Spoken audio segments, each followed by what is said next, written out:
Hi, everyone. I'm Jenny Robertson, the founder of the On Purpose Woman Global Community and founder and publisher of On Purpose Woman magazine. I'm here to share the speaker portion of our Connections After Hours gathering of the On Purpose Woman Global Community. Andrea Hylen is speaking on Mastering Your Mind, Turning Saboteurs into Allies with Sage Power. Andrea is a somatic-intuitive coach, a ritualist, an ancestral lineage healing practitioner, an author, and the founder of the Incubator for Cultural Creatives and the nonprofit Heal My Voice. Her passion is helping people to heal intergenerational trauma and step into greater leadership in their lives. She has a mailbox in Santa Monica, California, and lives a house-free lifestyle while working with people around the world. And you can find Andrea's website in the text of this live. Andrea, thank you for being here with us tonight. And whenever you're ready, just get started. Thanks, Jenny, and thank you for all the women for participating in kind of a warm up to this by looking back at how 2020 and 2021 and 2022 have been impacting your life and having these conversations. I'm going to talk about positive intelligence today, and it'll be what is it? How can we use practices to increase the power and potential of our mind, our heart, our body? And there will be information I'll share from the Positive Intelligence book by Shirzad Chamine, as well as intermingling my own personal stories with this information. So I'll just begin by what led me to study this topic and to use the practices in my own life. During the fall of 2021, I signed up for Shirzad Chamine's PQ program. Positive Intelligence Quotient is what PQ stands for. After 2 years of the pandemic, fighting for racial justice, the election in the United States, and finally Zoom calls with my parents and siblings, my mental health and my negative mind chatter felt out of control. You know, trauma is something that I've lived with all my life. We all have our stories about trauma in our lives. I had moved 12 times by the time I was 15. The death of my baby brother from SIDS happened when I was 4. I was raised with alcoholism, codependency, and shame-based parenting. Then I had an abusive first husband, deaths of a son and my second husband, a life-threatening illness, and so on. So for decades, I had studied and developed a toolbox of resources and support that helped me navigate all of these different things by feeling the feelings, finding the lessons and gifts in each situation. Like I learned how to use innovation and creativity and have silver lining thinking to navigate all those things. And then the tools and the wisdom that I gleaned from using those practices myself led me to coaching women individually and developing group programs to help women heal trauma, loss, and grief in safe community spaces. And then came 2020 and a global shutdown and waves of trauma in the United States and the world. And even for those of us who had online businesses and who are introverted in many ways and like to stay at home in our pajamas and climb into bed with our computers and type away in these nice little cozy spots, even our mental health got rocked and saboteurs were on the rise. We all had a chance to look at our lives in slow motion with a microscope, uncovering things that were hidden. Well, the big thing that happened for me was the dissolving of boundaries I had set with my family. And then because of the pandemic, I was on these weekly Zoom calls with them where all of a sudden all those boundaries melted away. And there I was with my open-hearted Zoom conversations. And there it was again, the toxic patriarchy, the alcoholic now dry, the codependency, the shaming, the betrayal, the past surfaced in real time in the present. And I got really triggered by old trauma. When I returned to Baltimore in 2021 to live with one of my daughters, I also learned about some things that had been hidden from me during my crazy divorce 35 years ago. More betrayal and lies, and seeing how there still was this zero accountability for the harm and this bullying. And it was like these old stories of how I'd been scapegoated, betrayed, abandoned when I stood up and told the truth about things in my family. I dared to air the dirty laundry, as they would say. And I was punished by both sides of the family. It was hard to see it. It was hard to, after these many years, to have it all up in my face again, in addition to all the other trauma that was, and all the other pandemic and everything else. But it was also validating for why I had felt so blindsided 35 years ago. Sometimes you need to discover the missing pieces, like really see them and feel them to free yourself. So this was my tipping point of feeling raw and unsafe. It really rocked my mental health, and the tools I had just weren't enough. I began having night terrors from things about the past. I felt like I was emotionally treading water on most days. And then a client told me about the PQ program. So I'm going to bring in some of that information. But she had completed it that year, and it's a 6-week program with an app on the phone, and it had a weekly module, 1-hour audio of teaching, and daily exercises that reminded me to pause, do some PQ reps, like somatic exercises for 2 to 3 minutes. And the program also had an assessment that I will share in the link after I do the talk. It's a free assessment to identify the top saboteurs, to understand like when my mind was getting hijacked with thoughts. And the PQ reps are designed to disrupt thoughts and rewire your brain. That's the technical part about it. So like I said, I'll share the assessment.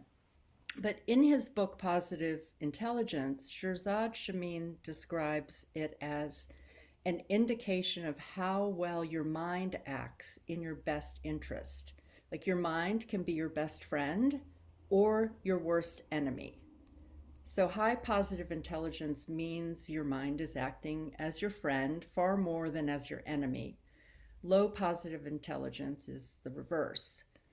In his book, it shows research with over 500,000 people, and he lists that the judge is the master saboteur with 9 accomplice saboteurs. So the judge is the master of judging yourself. It is judging others. It is judging situations. And he talks about how all guilt, regret, and shame and disappointment is from the judge. Much of our anger and anxiety is instigated by the judge.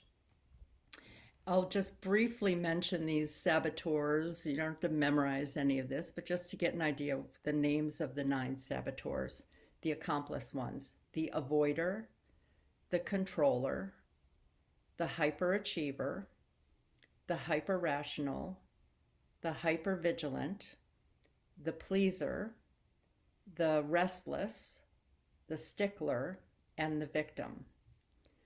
So I'll read you this example from the book where he talks about,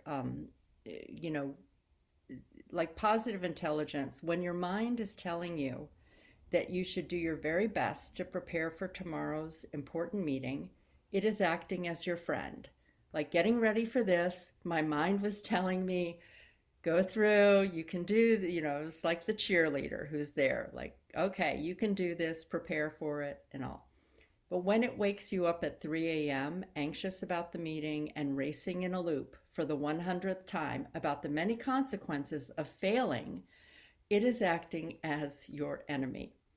It is simply generating anxiety and suffering without any redeeming value. No friend would do that. And I'll tell you, getting ready for this, for the most part, I felt like I had the positive intelligence. I was doing my PQ reps. I was like, okay, it's all coming together. Right before I got on, I was like, I don't know that it's good enough. And I was like, what? Like, where did that come from? Anyway, it is what it is. This is it. One of my saboteurs that got activated during 2020 was the hypervigilant. Now, this hypervigilant was installed during my childhood as the oldest child in my family.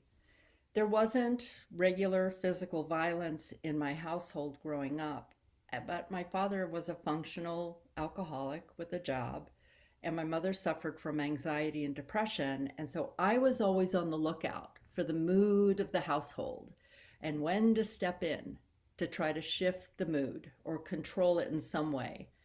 So, but my things were the hypervigilant, always be prepared, and then the pleaser saboteur would come in and do the little da da da tap dance, anything to like shift the mood or take care of somebody's emotional needs. Now, all saboteurs have a sage side. This is the strength and the wisdom. So when the sage is activated in the vigilant part, that is my ability to hold space for women with coaching, ancestral lineage healing, and in circles. It's the way I scan the room to listen and notice what's going on, knowing when to step in. And clients have regularly described our coaching sessions and the group environments as safe. Like, one of my superpowers is holding space. So it's not about making these parts of us wrong. It's about learning how to like bring out the vigilance and not the hyper vigilance where there's like the fear that something's going to happen. So Shirzad describes the 3 strategies for increasing positive intelligence. Weaken your saboteurs, strengthen your sage, and then strengthen your PQ muscles, which is about wiring your brain in a way to recognize that the saboteur is taking over and shifting to the sage. So recent research on neuroplasticity, which is the ability of the brain to change even in adulthood, reveals that as you develop new habits, you rewire the brain. And there have been studies that show that even one brief positive exercise every day for as little as 3 weeks can have a lasting impact. Now, I would suggest that what we need is to insert short positive exercises throughout the day. Because when I went down the rabbit hole of saboteurs taking over my brain, I had practices in place. I am a daily meditator. I write in my journal. I practice Kundalini yoga. I use tools like tapping, napping, talking with friends. Like, all these practices have served me throughout my life during up times and down times. But what I learned during the PQ program is to do simple practices throughout the day to strengthen my positive intelligence and to disrupt the saboteurs. And so the more I practiced, the more I was able to notice when a saboteur was leading me and then switch to the sage power of that in the moment. Because what I found was that my morning practice of meditation, journal writing, and yoga didn't sustain me through the day when I was really triggered by this old trauma that came up. So it was learning to stop every few hours to rewire my brain with practices. It was becoming aware of when I was being hijacked. So Shirzad's program also reminded me to use the sage perspective and sage powers, which he describes as explore, empathize, innovate, navigate, activate, and to look for the gifts in any situation. Something I'd always been able to do before 2020, but I was hijacked. So and here's the thing I want to say, and I felt like it was part of our conversations in the group also, is that for me, the reigniting of family trauma led me to study ancestral lineage healing and become a practitioner. It led me to sign up for 2 somatic certification programs on trauma and attachment so I could review my own journey with trauma and healing and fill in some of the missing pieces with some new practices and current research. And it led me to the PQ program and becoming a mental health fitness coach because I saw what it was like to go down the rabbit hole and spiral out. So, anyway, so it really worked for me. And as I said, my top saboteurs, as I told you, pleaser, hypervigilant, and hyperachiever. But when I shift them to sage, whoa, I almost started crying. It made me so happy there. They are my superpowers. Like, I really care about people. I have a lot of empathy that is just my natural personality. And that comes out of the pleaser, you know? I hold safe space for creative expression and emotions, and that's part of the vigilance. I love to learn and share what I learn with others. That comes out of the achiever, always the desire to learn something new and share it. So the key is staying in the sage mode. And I just want to, in these last minutes that we have together, I want to weave in this idea of weaving in simple practices throughout your day. It's a way to strengthen the positive intelligence. And some of the ways, I mean, you know, the app was great on the PQ system, and some of the other things I've used timers on my watch to remind me. I've used timers on my phone. I've used notifications through my calendar system on my computer, a sticky note on the bathroom mirror, and sometimes connecting a practice with something else that I'm doing. And so here's just a couple of things. I thought, let's just play for a few minutes, and I will. Do I have time, Ginny? Am I okay on time? Okay. I hope to stop talking and just have us do these practices for a little bit together. So we'll take a few minutes and okay. So the first one is you could stop throughout the day and meditate for a minute or two. So let's just take a moment. I'm going to close my eyes, but feel free to open your eyes, close your eyes. But just to kind of sink into this space together and feel like after all that information I was sharing and all the emotion, you just take a moment to breathe.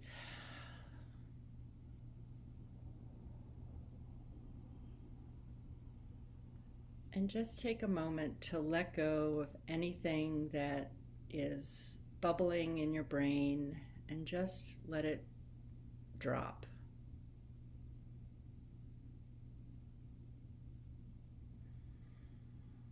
And just take a moment to notice your breath.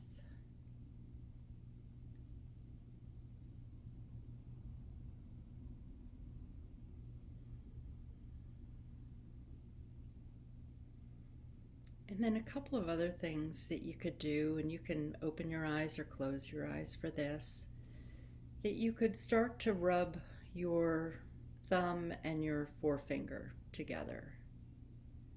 And as you're breathing, you're just feeling, you're focusing on the sensation of what this is. Or you can even put your hands together and just kind of gently glide them up and down, noticing what that feels like, focusing on the sensation.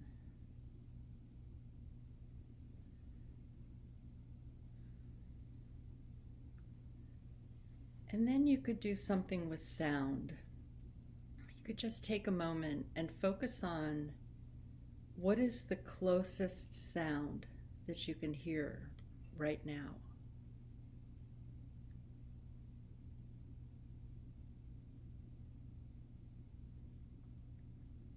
and see if you can hear a sound. Excuse me, there's a sound for you. See if you can hear a sound that's farther away.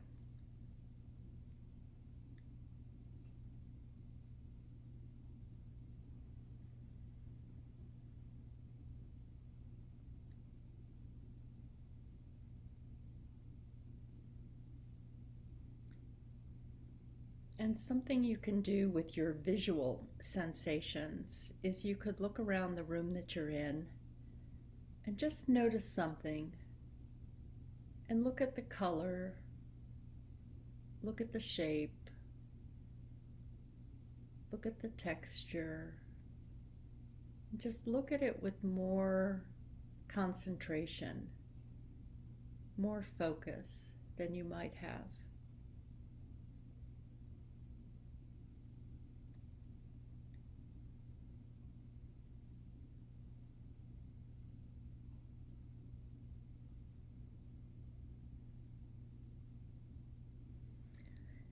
And if you have a window that's nearby, you might look out at nature.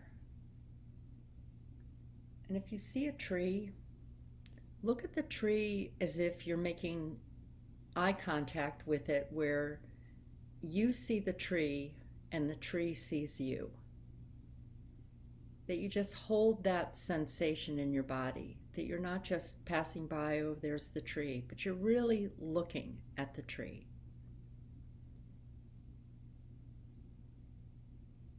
And with all of these, what you're focused on is the sensations in your body. You're focused on something other than what your mind was thinking. And you just take a few minutes to do that. And a couple of other ideas on what you could do. You could jot down 3 things you're grateful for. You could just, anytime during the day, just say, okay, I'm pressing pause, feeling hijacked a little bit here. I'm going to just focus on 3 things in this moment that I'm grateful for, and then feel the gratitude for those 3 simple things in your life.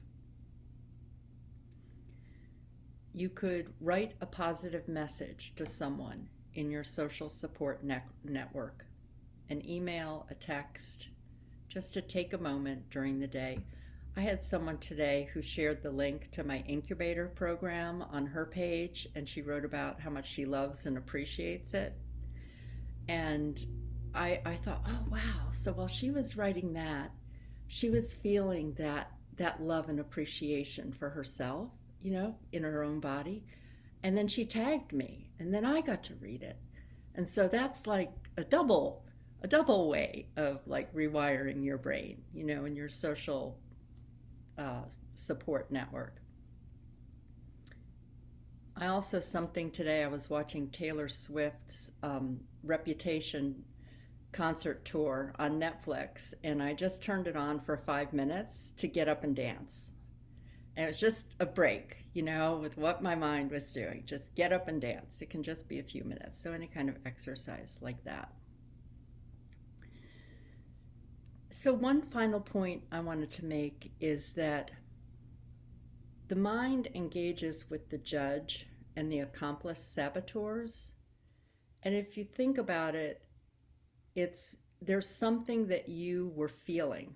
There's some kind of emotion that the judge has like globbed onto. And so even though we're talking about our mind, it really comes from this place of something that you were feeling that the mind took over. And I say that, and we could do a whole talk on feelings and being with our feelings more. But that's why I do see it as this mind, body, spirit connection in coming into balance and harmony there. So there is information on my website, andreahylen.com, about a mental health fitness program that I do, and also the Incubator that is, registration closes for that November 6th. There's information about that. And I'm going to be doing 100 writing prompts about mastering your mind and really going into more of this with the saboteurs and all of that. So thanks everyone for listening, and Jenny for giving me the opportunity to share this topic that has meant so much to me this year. Thank you, Andrea. And I would ask everybody to unmute so Andrea can hear us applauding and she can feel our love for this just wonderful ideas and sharing yourself with us, Andrea. So Yeah, good job. Thank you all. Yay, I love it. Thanks. Thank you. I love when we celebrate Thank each you. other. I love it. Thank you. And I want to thank anyone who's watching this live or the replay. If you'd like to join us for one of our 12 free Zoom gatherings a month, or an in-person in Charlottesville, Virginia, or our new meeting starting in Tallahassee, Florida in January, comment below and I'll tell you how to do that. You can also go to opwgc.com and find out all about our community.